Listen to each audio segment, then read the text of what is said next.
Olá, queridos.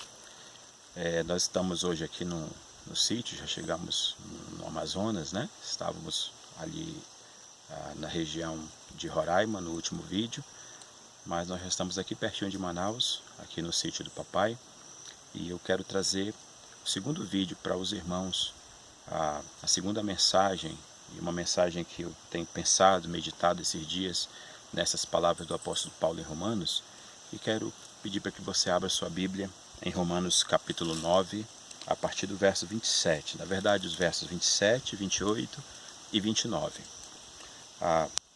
Diz a palavra de Deus assim: Mas relativamente a Israel, dele clama Isaías: ainda que o número dos filhos de Israel seja como a areia do mar, o remanescente é que será salvo. Verso 28 e 29 dizem: Porque o Senhor cumprirá a sua palavra sobre a terra cabalmente em breve. Como Isaías já disse, se o Senhor dos Exércitos não nos tivesse deixado descendência, ter-nos-íamos tornado como Sodoma e semelhante a Gomorra. Muito bem, nesses textos, dos versos 27 a 29, que afirmação o apóstolo Paulo faz a respeito de Israel? A resposta está no verso 27, que nós acabamos de ler. Ainda que o número dos filhos de Israel seja como a areia do mar, o remanescente é o que será salvo. O que é esse remanescente? O que quer nos ensinar a palavra de Deus nesse dia? Trata-se de um povo, uma nação separada e chamada por Deus para que, por meio deles, por meio desse povo, Deus mostrasse o seu poder e a sua glória. Contudo, apesar desse povo se tornar numeroso, um povo grande, né, durante os anos, durante as gerações, alguns dentre esse povo é que seriam salvos. Veja, muitos faziam parte de Israel, mas nem todos tinham um compromisso sincero com Deus. Nos chama a atenção o aparente envolvimento desse povo. O apóstolo Paulo escreve nesse mesmo contexto, agora no capítulo 10 de Romanos, versículo 2, porque lhes dou testemunho de que eles têm zelo por Deus, porém não com entendimento. Ora, como pode pessoas zelosas a respeito de Deus, mas não com entendimento, e a falta desse entendimento implica na separação desse povo do seu Deus, ou na separação de Deus, né? O entendimento necessário, por mais que seja zeloso. E o que isso significa? O verso 3 do capítulo 10 nos explica. Porque, desconhecendo a justiça de Deus e procurando estabelecer a sua própria, não se sujeitaram a que vem de Deus. Aqui está a resposta. E um entendimento mais claro a respeito dessas coisas, uma aplicação talvez que seja muito apropriada nas palavras do Senhor Jesus, assim como neste contexto, algo que nos vem à lembrança são as palavras do Senhor Jesus quando diz: nem todo o que me diz Senhor, Senhor, entrará no reino dos céus, mas aquele que faz a vontade de meu Pai que está nos céus. Ora, queridos, quem e onde que dizem Senhor, Senhor, senão os religiosos de nossos dias e muitos que estão e passaram pela igreja, né? Há muitas pessoas que entram na igreja, passam um tempo e por muitos motivos abandonam, né? Se diz assim que entram pela porta da frente e saem pela porta de trás, né? Por que não permanecem?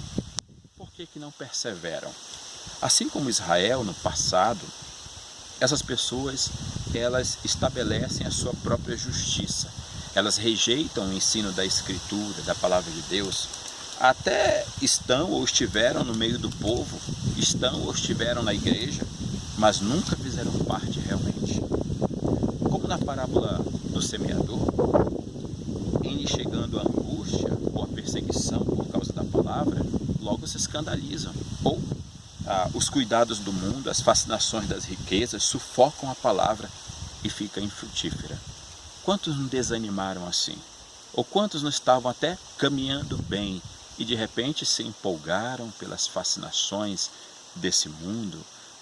Muitos dos nossos jovens, por exemplo, parece que aproveitando esse tempo de pandemia, alguém comentou recentemente comigo, se se o homem é tão frágil, se essa pandemia alcança tão rapidamente a humanidade, eu vou aproveitar os meus dias para curtir, para viver, e sabe lá quanto tempo eu tenho de vida ainda?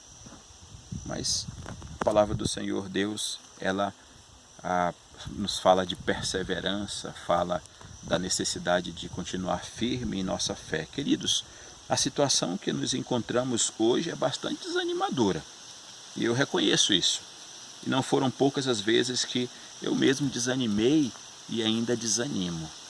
Olhando ao nosso redor, nos noticiários, nas redes sociais, o que vemos e ouvimos são luto, tristeza, dor, enfermidades, crises. Ora, quem não desanima? Quem não se entristece? Quem não, de repente, se desespera, né? Enfim, duas verdades nós encontramos nesse contexto, nesse texto, para considerarmos nesse dia. A primeira, antes de tudo, é que nós precisamos considerar que estas coisas, essas crises, essas enfermidades, as dores, tudo nesse mundo, né, as dificuldades quaisquer que passamos neste mundo, elas comprovam a nossa fragilidade, a fragilidade humana, e comprova também a nossa carência, a nossa necessidade de Deus. Bem, as duas coisas das quais falei, a primeira, o mesmo Deus que um dia começou sua obra na vida do seu remanescente, fará completar. Eles sofrerão as piores tribulações, mas eles não desistirão, eles não abandonarão sua fé. Esses aqui são os remanescentes, do qual fala a Escritura, né? Por outro lado, há uma segunda verdade que nós encontramos inclusive em Romanos capítulo 9, versículo 2. Paulo diz que tem grande tristeza e incessante dor no coração por amor dos seus compatriotas. E que tristeza temos de muitos que estavam e não estão mais. Que estão, alguns que estão, mas que talvez não façam parte e logo também abandonarão a sua fé. Isso geralmente e realmente gera tristeza em nossos corações. Vocês mesmos, irmãos de nossa igreja, né? Costumamos em nossas conversas lembrar de pessoas que passaram em nossa igreja e hoje não estão mais. Desistiram, abandonaram. Parece que eram pessoas que estavam caminhando bem. Elas oravam como a gente, cantavam louvores como a gente, né? Levantavam suas mãos, pareciam adorar a Deus como cada um de nós. Mas não estão mais entre nós. O que aconteceu?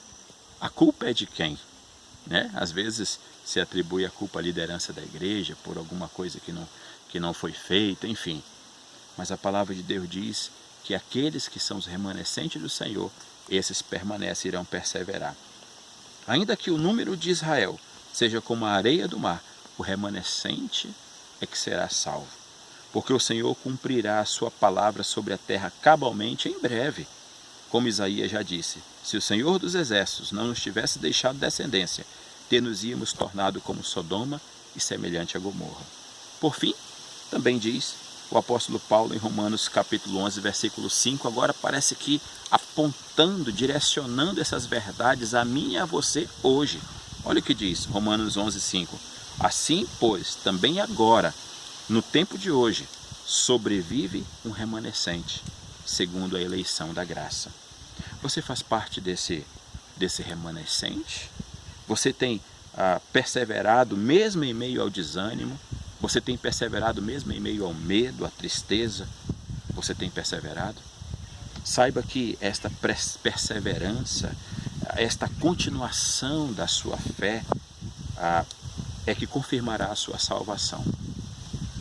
Você lembra de uma mensagem que falamos não muito tempo na igreja e nós concluímos com as palavras do Senhor Jesus em Lucas capítulo 21, verso 19, que diz: é na vossa perseverança que ganhareis a vossa alma, pois é na sua perseverança que você ganhará a sua alma. Olhe ao seu redor. O desespero das pessoas é uma realidade, a tristeza das pessoas, o luto que nós encontramos em todas as partes, nas redes sociais, nos noticiários. Esse tempo, essa vida logo passará. O que nos resta é essa comunhão com Deus, nossa esperança no Senhor, nossa confiança de que um dia estaremos para sempre com o Senhor. Diz a Escritura que dos nossos olhos serão enxugados todas a lágrima. A morte já não mais existirá. Estaremos para sempre com o Senhor. Mas é na sua perseverança que você ganhará a sua alma. Assiste essa mensagem novamente, compartilhe com a sua família, compartilhe com seus amigos. Busque ao Senhor, não desista, não desanima. As dificuldades, as tribulações que temos passado, de fato, elas estão presentes, é uma realidade, são legítimas. Mas você tem para onde olhar. Pode olhar para os montes, como diz o salmista, de onde vem o nosso socorro vem do Senhor. O seu socorro vem do Senhor, em nome de Jesus. Amém? Vamos orar? Senhor, nosso Deus e nosso Pai, te damos graças por tua bondade, tua misericórdia em nossas vidas, pela compreensão de que a perseverança, a caminhada na fé que temos, ó Deus, a continuação da fé, isso vem da parte do Senhor. Se a salvação estivesse em nossas mãos, como disse o teu servo no passado, nós já teríamos perdido. Mas a nossa salvação está nas mãos do Senhor. É o Senhor que tem nos preservado. Que o Senhor nos conceda graça para continuar perseverando, continuando nesta fé. E que o nosso olhar, que muitas vezes estão de fato para os lados, para as crises, para essa tristeza, essas dores que estão ao nosso redor, esses lutos, morte, que nosso olhar seja voltado para o Senhor. Ajuda-nos para isso, Senhor. Tira o nosso olhar do desânimo. Nos faz olhar para a cruz de Cristo, para a esperança da salvação no Senhor Jesus. É o que te pedimos e aguardamos receber do Senhor. Em nome de Jesus. Amém. Querido, Deus abençoe e até o próximo vídeo. Em nome de Jesus.